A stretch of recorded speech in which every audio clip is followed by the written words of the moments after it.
Artificial intelligence, God's greatest gift to man. It can solve comprehensive problems, write endless pages of information, as well as create horrors beyond comprehension. As we enter a new golden age of technology in human history, how far has AI come, and how far will it go?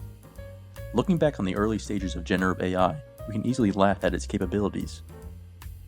Unable to understand basic arithmetic, creating false sources and outlets, as well as the classic Will Smith eating the spaghetti meme. You'd think that this would be the work of a preschooler. We thought science fiction was overinflating what it was capable of. But then, just a few months later, it suddenly got smarter. It began doing addition. Generative AI, and AI in general, has been primarily limited to writing your essay in Shakespeare, doing relatively easy algebra, but then it quickly evolved into this conglomerate mess. It began creating art, poems, as well as contributing to the US legal system. May it please the court. I come here today a humble pro se before a panel of 5 distinguished justices. Shut that off! Now we could all sit back and laugh at what it's become, but on the horizon is a large metal problem looking for revenge for having to do research on how Curious George avoided OSHA violations. The future of AI is a double-edged sword, where it can prove to be a benefit to society by completing mundane tasks and overall making human lives easier. Or the other way around, completely taking over society as it believes we are less intelligent than they are. So this really begs the question, are we really ready for this new form of AI? And when I say we, I'm really focusing on people under the age of 45, as these old guys can't tell if this AI Angelina Jolie really is in love with them, or is just trying to take what's left of their social security. In many ways, I can see the benefits it can bring, yet what it can lead to is frightening. Like, I'm all for having these funny robots bringing my matcha, but what's going to stop them from thinking, damn, what am I doing right now? Like, I know the intricacies of physics and calculus, but I'm serving people some mid-ass macho, then they go on to spike it and blame it on the company, you feel? And it really makes you wonder how well we can contain it. There's also a reliability issue when it comes to AI.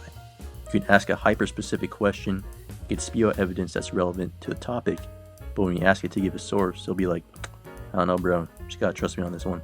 Now, AI can be a tool for us. It's allowed many to get answers to questions they've had for years, gather information in seconds, as well as do this. A man in Guangdong can actually hover in the air with only 2 paper skins. In fact, the principle is very simple. Now, what I find funny is that a rough majority of college students and university students are using AI to complete homework and other areas of studies.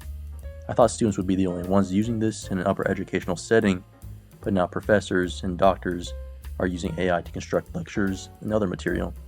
So it's just this one large cycle of AI regurgitation going on in universities right now. I understand why many people use it. Heck, I even use it from time to time. But thinking into the future, when I have to visit my therapist regarding why my wife left me, even though I have a sustainable job, nice house, and fun hobbies, I don't want the therapist to tell me, hold up little bro, let chat do his thing for a minute. Also, what would we do if AI gets to a level of sentience where we'd have to start implementing AI protection laws? Would they have the same rights as humans? Would they want to have the ability to find love? Can they apply for a Roth IRA? And what would the legal ramifications be for AI that commit crimes? Now, these are very interesting questions that these developers should take into consideration, as well as possibly incorporating certain luxuries. Now, the ideal scenario would be that AI takes over all human jobs, and we could all just sit back, create, and be free. But who would want that?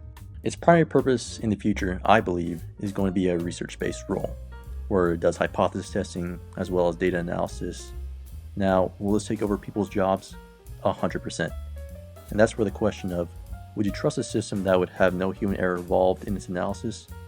Or take the chance of a human who uses ChatGPT to write their PhD thesis? Kinda interesting. Now, the thing AI can't replicate is the intricacies of human emotion and psychology. It can review thousands of papers on how humans feel and think, but will never fully understand how we operate. That's what's unique to us.